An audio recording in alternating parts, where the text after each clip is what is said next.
Sa atong unang pagbasa, labi na gyud sa atong tubag sa Salmo o sa iyang contents, ningon dinhi bulahan sila nga nagasunod sa balaod sa Ginoo. Diri sad sa unang pagbasa giklaro gyud pagsulti ni Moises nga kung magtuman mo sa balaod sa Ginoo, kamo maiyang katawhan ug himuon mo niyang bantugan labaw sa tanan.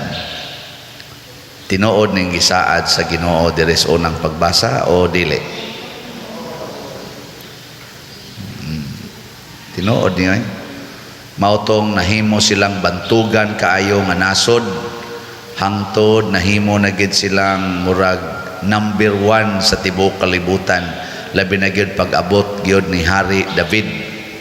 Si David, pag-abot na niya, perti na gyung liguna sa nasod sa Israel. Pero abot yung panahon nga nangabihag sila, hangtod gyud nga naulipon sila sa lain-laing mga nasod. Nganong nahitabo man to? Bawo mo ngano? Di man mo manubag. Siyempre, kay wag na sila mutuman sa mga sugo sa Ginoo. Nagsimba na sila sa mga Diyos-Diyos, daghan na kay silang mga idolatries, ilan nang gipang-welcome ang mga pagano, kay daghan man silang nahimo ng kay ang kuan ko sa una, ang ilang sukdanan nga ikaw gamhanan nga nasod, kung mabuntog nimong imong mga kaaway, hangtod maulipo nimo ang mga kaaway. Mao to yung hitabo nila, daghan kay silang mga nasod nga na buntog niya na nagpaulipo na nila. Siyempre nagka mingle na ang mga religious beliefs o ang culture ay ilamang gi-compromise. Labi na pag-abot ni Hari Solomon, iya mang gi-compromise ang iyang Ginoo ngadtos mga Diyos-Diyos sa mga tao nga nasagol na sa ilang nasod. Labi na gyud ni King Solomon nga naa siya'y asawa nga mga pagano nga 300 kabuok. Nga ang iyang asawa nga kaning magtutuos Ginoo nga ilang mga kaliwat 700 kabuok. Porti daghana asawa atong Solomon, 1,000 kabuok. No? Muna ug masantos to si King Solomon, patron sa mga bitay. Kay sunan nga ana nya anak to ni David. Pero anak sa tong David sa usa ka babae nga iyang gipangasawa nga minyo. Adi dio pato maminyo. Adi minyo siya nya iyang gipamabdusan, kay naibog bang kay Hari David, nakalitan siya sa kagwapa ba ni Batseba, nakalitan siya sa kagwapa, mautong iyang na pamabdusan niya, iya pag yung gipapatay ang bana aron mabiyuda si Batseba, maangko na niya, maasawa. So nakasagid si David, anak to sa iyang pagpakasala niya. Namatay tong maguwang ni Solomon, pero kay gipakasla naman ni David, mura na magnaligal kay nabiyuda mas Batseba, pero ang nakapabiyuda ang kabuang sa ni David nga Hari David nga iyang gipapatay ang bana dito sa panggubatan kadto si Uriah ana. So nagduwa ang sala ba, wala nang pagtuman sa Ginoo. Mao na nagsunod si Hari Solomon, ni sobra siya sa pagpakasala. Maotong nalusno sila, nahimo ng ulipon, hangtod karon wa na sila yuta. Sige pagana sila gubat karon sa Israel, gaunay na lang sila gubat, siging claim anang ilang yuta. Kay lagi gikan paguna sa una, karon sige silang gubat, wa nagi kalinaw, mulinaw lang kadiyot, gubat na sad. Ako gamay pagod ko, kadungog na ko anang gubat nila, kadungog na mo ana. Itong gamay pa mo, mga matay na lang mo, naalagya po na. Ako hapit na ko mamatay, naalagya po. Nga naman na, kay ang kuwang kay wa na mosunod sa sugo sa Ginoo. Nakaron pag abot ng Kristo ingon siya kani nagisugo nga makapahimo ninyong bantugan og labaw sa tanan. Unsa may sugo? Niya sa tong ebanghelyo, higugmaa ang imong kaaway. Kana na gyud mo final nga sugo.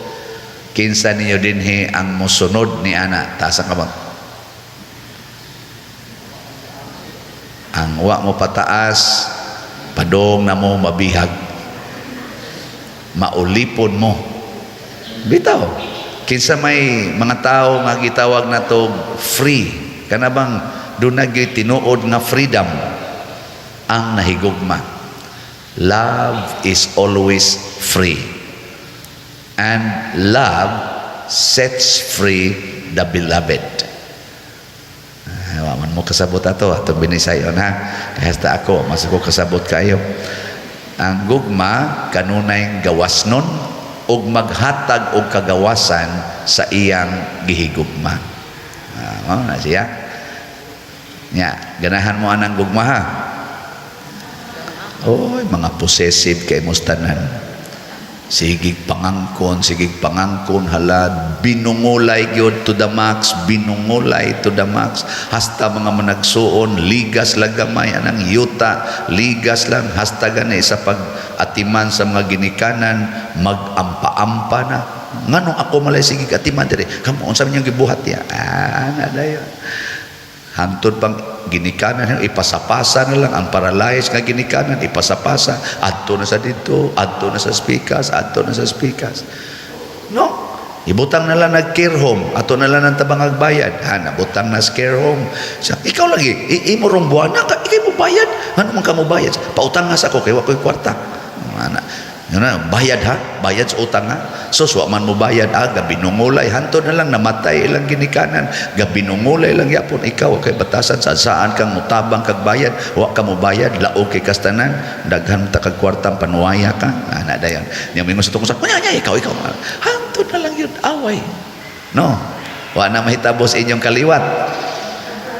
Naamo gina sa inyong pamilya. So good gani gagmay pa magampa-ampa naman. Tinuod ba ang gingon ni Kristo nga kung mosunod mo sa akong mga balaod mahimo mong bantugan og labaw sa tanan? Tinuod ba? Ako moingon jud kong tinuod. Ngano man? Si Mother Teresa, si Saint Francis of Assisi, si San Roque og uban pang mga santos, San Isidro Labrador, nisunod gid sila sa Ginoo. Ang resulta tibuok kalibutan nagdaig nila. Na-enthrone man sila as mga santo. San Pedro Calungsod, San Lorenzo Ruiz. Naigo yun nga tinuod yun kayo. Ilingi ana imong tupad. Masig natuog na ing na musunod ka ni Jesus. Okay. Tanawa, di ba naagay wa mulingi kana sila mga yawan-on na niya nganong nayawan-on man sunod ka tagkaan ni mo gugma ng animal diya, kana mga magsig pangaway, kana sigig marites, kana sige og panglibak, kanang sigig daog-daog na to imo na higugmaon buang ka diha kana. Tanawa ang mga naong ana di ba murag yawa nya unsa may mahitabo awa na dili na ka mulabaw sa tanan, wala na kay kagawasan, maulipon ka sa imong sala. Nga unsa may timaan nga ulipon, di na ka relax nga maglihok-lihok. Tanawa ng tao nga naay gidumtan sa silingan, muagi pa na siya dito, di na siya free nga muagi dito. Di og muagi masad siya kay way laing agianan, di sana siya free nga maglingi-lingi, mutikig nang iyang liog kung di ang balay dire. Ang balay ba siyang silingan dia dire, ari na magtan-aw dire igagi, ari ra na magtan-aw. Mura bag na stiff-necked, no? Di na siya free nga mulihok. Labaw sa tanan, di na siya free nga mo smile. Bisag ani sa simbahan, labi nagni atbang niya lingkod ang katong iyang gikalagutan. Bisan pag unsaog Ingos pari maghigugma ay ta hasta gani pag-ingon pakita ang panag-inig sa unay maglisod na siya glingi dito dapita. Nawa ang freedom. Unya kay ato man ang inherent need ang freedom. Mo nang wa na ilami ang kinabuhi.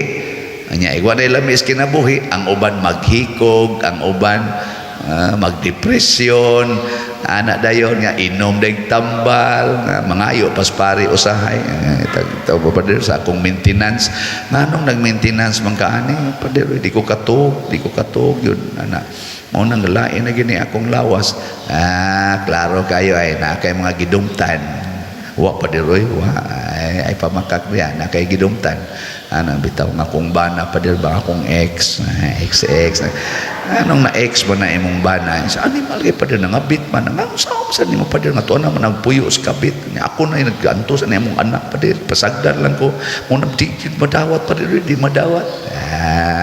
Hala sige karon sugdi karon og usab imong gugma unsa man dawatan na ng imong bana ay na nag-ing ng ex ilisi nag-check. Ana di ba? Ay kanang ex zero man na wrong man na ilisig check ing na ako gining bana to alang nagpuyo sa silingan. Pero ako ng bana. Ana, di ba ma-relax din ka? Inigagi nimo sa silingan, nag-inagbayay sila, naghinungitay pag dito sa may kanang ilang biranda. Ana, may din ka, wow, nice kayo, nice. Igbalik nimo magpalit dayon kag Jollibee sa pang snacks.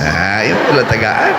Oy, upay siguro mangaon pa mo dito kana bitang spaghetti nga usa ka kanang usa na asa na kanang dako ba nga.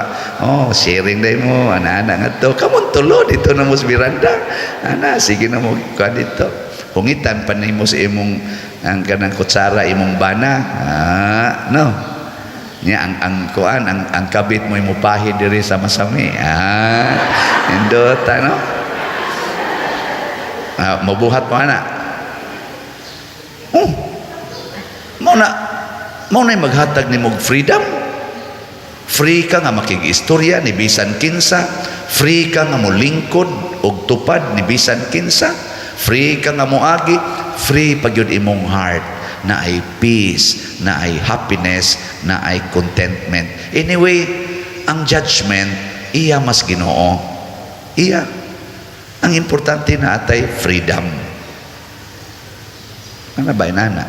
Mo na makapahimo na tong great persons, labaw sa tanan. Kanabitang magpabuto ta dinhi og kana mga sana kanang fireworks.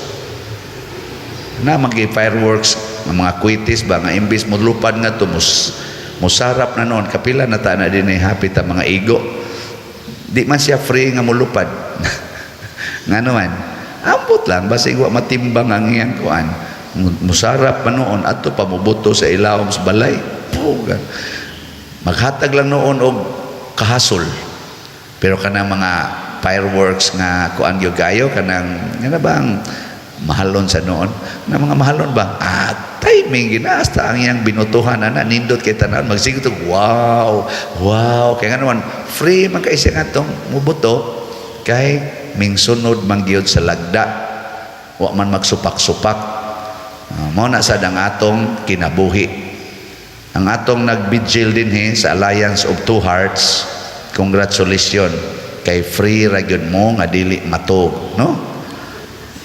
Wa ana karon tanawa di ba dili na mo free nga mulingkod kay mo duka dahil mo ana pero free sad mo nga matuog panahos walis pare kaya nga naman mo na nahigog maman mo aning atong gadiring inyo maganing gibigilan inyo pa ba free gyud tanawa iguli sa inyo di ba free sad mong matog rigid mo tandugon siya ni vigil ra ba na ay nagtanduga di na mo katrabaho ana mataktak din mo trabaho kataktak na ninyo free ra sad mong maglakaw-lakaw sa nga wa nay trabaho di ba nga naman the Lord sets your life free tanawa sila si Lorenzo Ruiz free kaayo nga nagpalansa nagpabitay dito sa Japan si Kristo free rasad nga nagpalansang sa cross gani gisigihan na natog handom karon kay niya naman ta sa Lenten season Muna bulahan gyud sila nga nagsunod sa balaod sa Ginoo. Pero ang nindot nga balaod sa Ginoo aron mahimutang perfect, matud pa ni Kristo, you must be perfect as your heavenly Father is perfect. Kinahanglan magmahingpit kamo, ingon nga hingpit ang inyong amahan nga atua sa langit.